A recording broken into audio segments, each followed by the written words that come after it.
थार और स्कॉर्पियो हर एक बच्चे का सपना होता है लेने का। स्टार्टिंग में जब वो अपनी अर्ली एज में होता है तो हर एक बंदे का सपना होता है कि मेरे पास थार हो, मेरे पास स्कॉर्पियो हो। और ये थार और स्कॉर्पियो एक ये ऐसी कारें हैं, इन्होंने पूरी की पूरी मार्केट में अपना कब्जा जमा रखा है। और जो इन्हें मैन्युफैक्चर करता है वो है महिंद्रा ग्रुप, यानी कि जो महिंद्रा की कंपनी है वो इन कारों को बनाती है। लेकिन हम सबको ये लगता है कि जो महिंद्रा है, महिंद्रा ग्रुप है, वो सिर्फ कार मैन्युफैक्चरिंग, मतलब ये कार मैन्युफैक्चरिंग कंपनी है और ये स्टार्टिंग से कार बनाती है। लेकिन ऐसा नहीं है। महिंद्रा का जो स्टार्टिंग का बिजनेस था वो कुछ और था, वो कुछ और चीज़ बनाती थी। उसके बाद वे मोटर सेक्टर में आए हैं। और जो महिंद्रा एंड महिंद्रा जो हम नाम सुनते हैं कंपनी का, वो भी पहले नहीं था, वो भी कुछ और नाम था। तो चलिए आज हम महिंद्रा ग्रुप के बारे में जानेंगे, किस तरीके से महिंद्रा ग्रुप स्टार्ट होया और किस तरीके से ये हर एक सेक्टर में फैलता गया। तो आज हम चलिए इसी के बारे में जानते हैं। सो नमस्कार दोस्तों, मेरा नाम है Rakshi Saini and welcome back to our channel. So ये बात है 1929 की, यानी केसी महिंद्रा की टाटा स्टील कंपनी में उनकी जॉब लग गई थी। वहाँ पर वे काम करते थे स्टील कंपनी में। वहाँ पर उन्होंने 11 साल तक का काम किया था, यानी कि 11 साल तक का मैं टाटा स्टील कंपनी में काम करते रहे। और 3 से 4 साल बाद में वहाँ के सेल्स मैनेजर भी बन गए थे, जिससे कि उन्हें काफ़ी कुछ चीज़ सीखने को मिली थी। भाई थे वे कैम्ब्रिज यूनिवर्सिटी में चले गए थे पढ़ने के लिए। उन्होंने भी अपनी पढ़ाई कंप्लीट करने के बाद में भी वहीं पर नौकरी करने लग गए थे, यानी कि जेसी महिंद्रा इंडिया में नौकरी करते थे और केसी महिंद्रा अमेरिका में जॉब करते थे। वहाँ पर केसी महिंद्रा को कुछ समय बाद इंडियन परचेजिंग मिशन का हेड बना दिया गया था। वहाँ पर दोनों भाई काम कर रहे थे और अलग अलग जगह से नॉलेज ले रहे थे। सो बात आई इंडिया के आज़ादी के टाइम की, यानी कि उन्हें पहले ही पता चल गया था कि इंडिया का टाइम आ गया है आज़ादी का, यानी कि 1947 से पहले उन्हें बात पता चल गई थी। तो उन्होंने भांप लिया था, मतलब पहले ही पता चल गया था उन्हें कि जो स्टील का भाव है वो बहुत ज़्यादा ऊपर जाने वाला है, यानी कि आने वाले टाइम में स्टील की बहुत ज़्यादा डिमांड रहने वाली है। तो दोनों भाइयों ने मिलकर एक स्टील मैन्युफैक्चरिंग कंपनी स्टार्ट करने की सोची। लेकिन उस समय उनके पास पैसे नहीं थे, इतने सारे पैसे नहीं थे कि वे एक मैन्युफैक्चरिंग कंपनी खोल लें। तो उन्होंने अपने दोस्त यानी कि मलिक मोहम्मद के साथ स्टील मैन्युफैक्चरिंग कंपनी की शुरुआत कर दी। स्टार्टिंग में काम सही चलता रहा, लेकिन बात आई भारत के बंटवारे की, यानी कि जब इंडिया मतलब भारत और पाकिस्तान का बंटवारा हुआ था तो काफ़ी सारे लोग पाकिस्तान चले गए थे। तो उनमें से एक मलिक मोहम्मद भी थे, तो वे भी अपना सारा बोरिया बिस्तर उठा के पाकिस्तान चले गए थे, मतलब इंडिया को उन्होंने छोड़ दिया था। तो उस समय उन्होंने महिंद्रा ब्रदर्स को ये कहा था कि जो भी मेरी हिस्सेदारी है वो मुझे वापस कर दो। और उनकी हिस्सेदारी बहुत ज़्यादा थी उस ग्रुप में। तो जब उन्होंने वो हिस्सेदारी सारी ले ली थी तो जो जेसी महिंद्रा थे और केसी महिंद्रा थे उनको बहुत बड़ा झटका लगा था, क्योंकि उनके पास इतने पैसे नहीं थे। स्टार्टिंग में भी उनका काम चला ही था, जिससे कि एकदम से पता चलता है कि उनके पार्टनर्स ने सारी की सारी हिस्सेदारी वापस ले ली। तो इसके बाद उन्होंने क्या किया, दोनों भाइयों ने अपना अपना घर बेच दिया और इसके बाद जो भी पैसे आए उनसे वे सारे कंपनी में लगा दिए। और जब उन्होंने स्टार्टिंग की थी कंपनी की तो उन्होंने नाम रखा था महिंद्रा एंड मोहम्मद, यानी कि महिंद्रा एंड मोहम्मद नाम था, यानी कि MM नाम था स्टार्टिंग में पहला उसका। उसके बाद जब मोहम्मद चले गए थे उस कंपनी को छोड़ के, तो दोनों भाइयों ने डिसाइड किया कि इस कंपनी का नाम चेंज कर दिया जाए।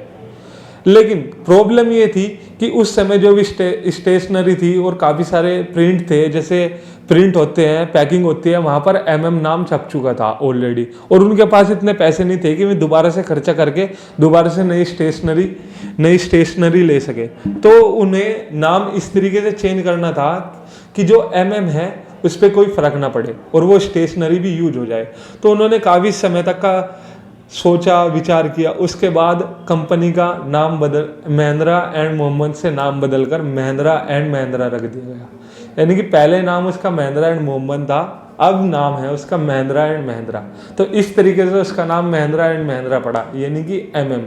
तो जब मैं चले गए थे तो काफ़ी सारे अपना घर बेच दिया, तो सारे के सारे पैसे उन्होंने अपनी कंपनी में लगा दिए।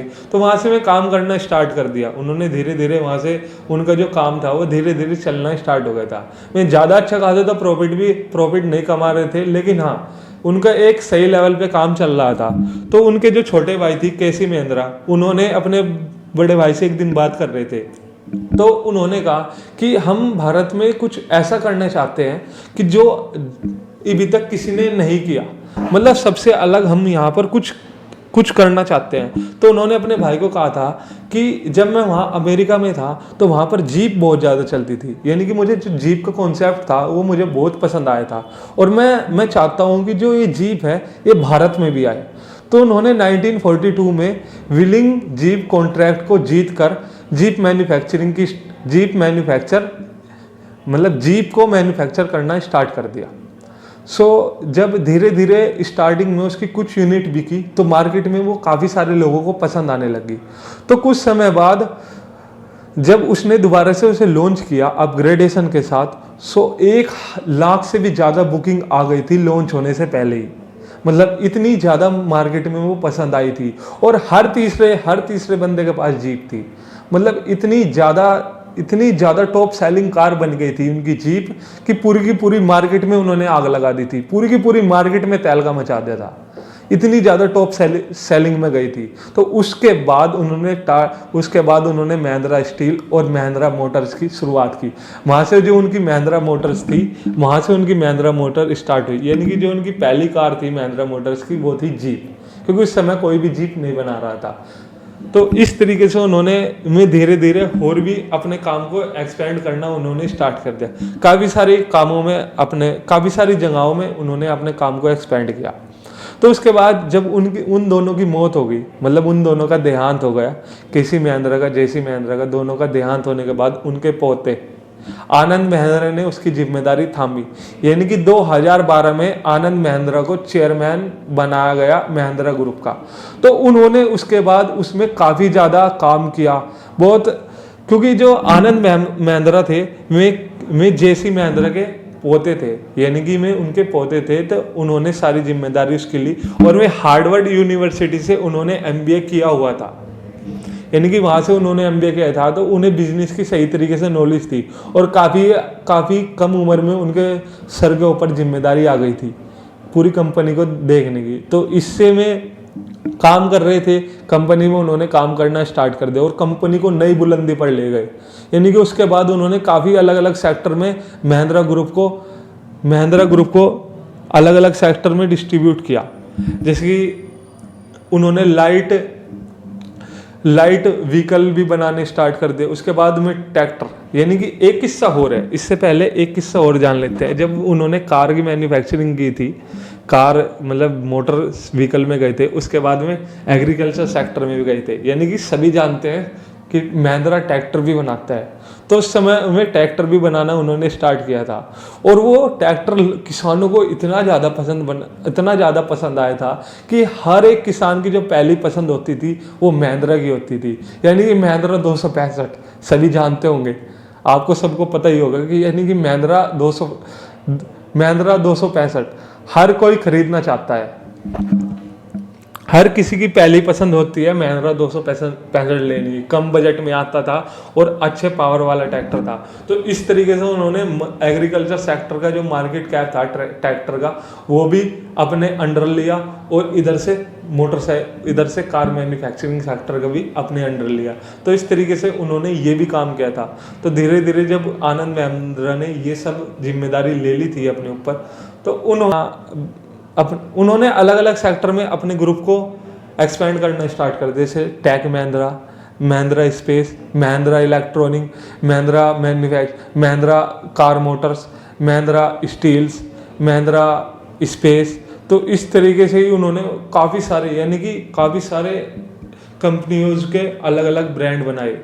तो आज उनके जो महिंद्रा ग्रुप है वो 150 कंपनी से भी ज़्यादा का एक ग्रुप है, यानी कि 150 कंपनी से भी ज़्यादा उस ग्रुप में काम करती है और ये पूरे के पूरे वर्ल्ड में 100 कंपनियों से ज़्यादा में काम करता है। और आज इस पूरे के पूरे ग्रुप में 2.5 लाख से ज़्यादा एम्प्लॉय काम करते हैं, यानी कि एक टाइम पे उन्होंने बहुत स्क्रैच से स्टार्टिंग की थी और आज उनके पास 2.5 लाख से भी ज़्यादा वर्कर हैं जो उनके पूरे के पूरे ग्रुप में काम करते हैं। और वे इस तरीके से अलग अलग जगह भी अपना कंट्रीब्यूशन देते हैं, जैसे गरीबों को पढ़ाना, गरीबों के लिए फ्री शिक्षा का वो करना। इसी के साथ साथ में उन्होंने काफ़ी सारे मंदिर भी बनाए, उन्होंने अपने धर्म को भी काफ़ी ज़्यादा प्रचार किया। तो वे अपनी संस्कृति को और अपने देश को दोनों को साथ लेके चलते हैं। तो इस तरीके से महिंद्रा ग्रुप की स्टार्टिंग हुई और आज हम सभी जानते हैं कि थार किस किस तरीके के प्रोडक्ट लॉन्च कर रहे हैं हर एक सेक्टर में। ट्रैक्टर की बात करें, चाहे स्पेस की बात करें, चाहे हम टेक की बात करें, चाहे हम कार्स की बात करें, हर एक सेक्टर में महिंद्रा फोड़ रहा है, हर एक सेक्टर में महिंद्रा अपना कैप बना रहा है। तो इस तरीके से अगर आप कुछ भी ठान लेते हो तो आप कर सकते हो। आज की वीडियो में इतना ही। आई होप आपको महिंद्रा की स्टोरी अच्छी लगी होगी, उनके बारे में जानना होगा कि किस तरीके से उन्होंने स्टार्टिंग की। अगर आप हमारे चैनल पर पहली बार आए हैं तो हमारे चैनल को सब्सक्राइब कर देना, वीडियो को लाइक कर देना और इस तरीके की वीडियो और देखने के लिए हमें कमेंट करें और नए टॉपिक सजेस्ट करें।